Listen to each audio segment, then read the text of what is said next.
السلام عليكم ورحمة الله تعالى وبركاته. الحمد لله رب العالمين والعاقبة للمتقين والصلاة والسلام على رسوله الكريم أما بعد فقد قال الله تعالى في شأن حبيبه تعليما وتكبيرا ومعبرا وعامرا إن الله وملائكته يصلون على النبي يا أيها الذين آمنوا صلوا عليه وسلموا تسليما. اللهم صل على سيدنا نبينا مولانا محمد وعلى آل سيدنا محمد وبارك وسلم عليه. الحمد لله. உடலையும் உள்ளத்தையும் படைத்து அதை அழகாக்கி அழகி பார்க்கின்ற இறைவன் அல்லாஹ்விற்கு எல்லா புகழும் உரித்தாகட்டுமாக.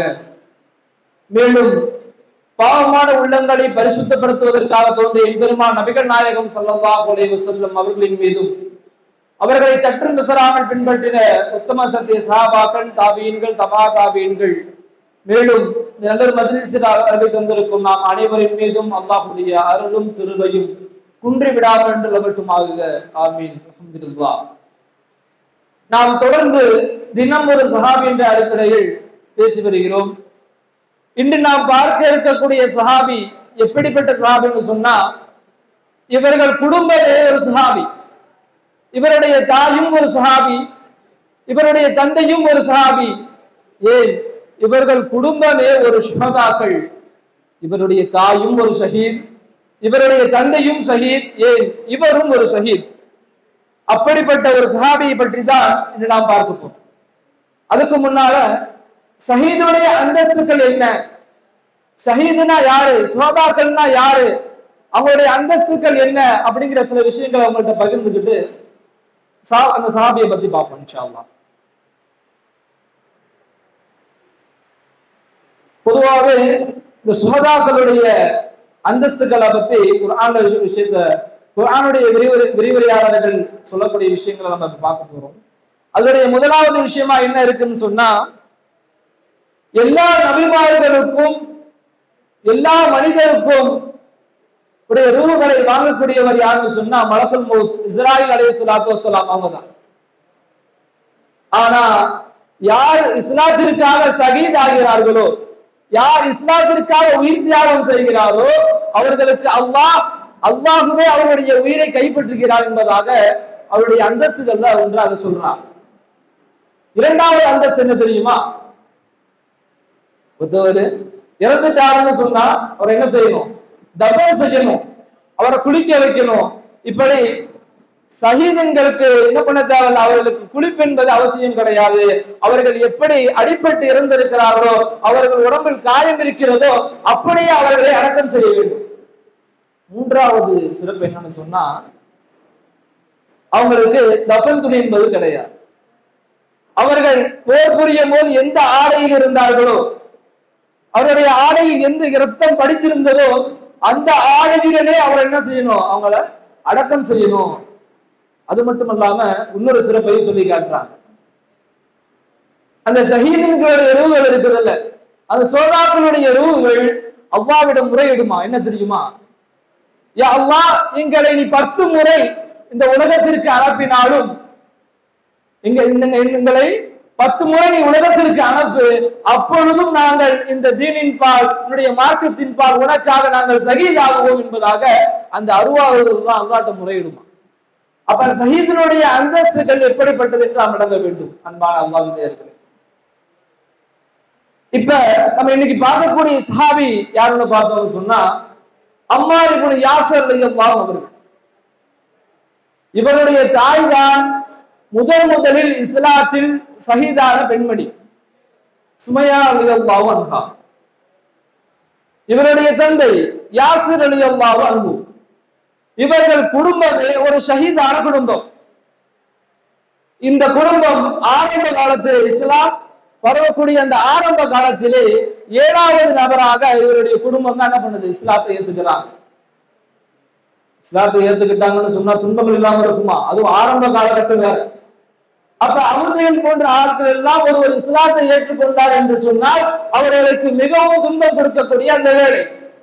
அபூஜஹல் பணக்காரர்கள் ஒரு இஸ்லாத்தை ஏத்துட்டாருன்னு சொன்னா அவருடைய லாபங்களை எப்படி நாம் முடக்கலாம், அவரை பொது மஜ்லிஸ்ல எப்படி நம்ம அவமானப்படுத்தலாம்னு சொல்லிட்டு பல திட்டங்களை தீட்டுவான். அப்ப ஒரு ஏழைய சஹாபி, ஒரு அடிமை சஹாபி இஸ்லாத்துல வந்துட்டா சும்மா விட்டுருவாங்க. பல துன்பங்களுக்கு உட்கொள்கிறார்கள். யாசீர் ரலியல்லாஹு அன்ஹு, சுமையா ரலியல்லாஹு அன்ஹா, அம்மார் ரலியல்லாஹு அன்ஹு. என்னதான் அவங்க கொடுமைய உட்கொண்டாலும், அவங்களுக்கு சித்திரவதை செய்யப்பட்டாலும், நாங்கள் இஸ்லாத்தை என்றும் விடமாட்டோம், நாங்கள் மாய்ந்தாலும் சரி நாங்கள் இஸ்லாத்துடனே மாறுவோம் என்பதாக உறுதியாக இருந்தார்கள் அவருடைய ஈமான். யாருக்கும் இந்த ஒரு கொடுமை வந்துடக்கூடாது. தன்னுடைய கண்முன்னால் தாயுடைய ரூஹ் பிரியப்படுகிறது. தன்னுடைய கண்முன்னால் தன்னுடைய தந்தை கொலை செய்யப்படுகிறார்.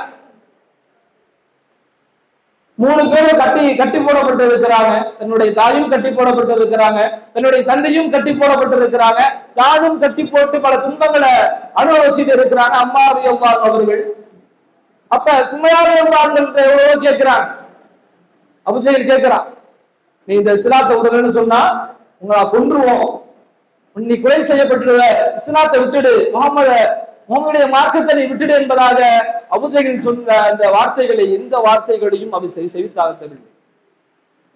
நான் செத்தாலும் பரவாயில்லை, என்னுடைய உயிர் மாய்ந்தாலும் பரவாயில்லை, எனக்கு மார்க்கம் தான் முக்கியம், எனக்கு அல்லாஹ் ரசூல் தான் முக்கியம் என்று அவருடைய ஈமானிலே உறுதியாக இருந்தார்கள். அப்ப அபூஜஹல் என்ன பண்ணா தெரியுமா? ஈட்டியை கொண்டு அவர்களுடைய மர்மஸ்தலத்தில் அவர்களை தாக்கி அவர்களை உயிர் தியாகம் செய்து வைத்தான், அவர்களை கொலை செய்தான்.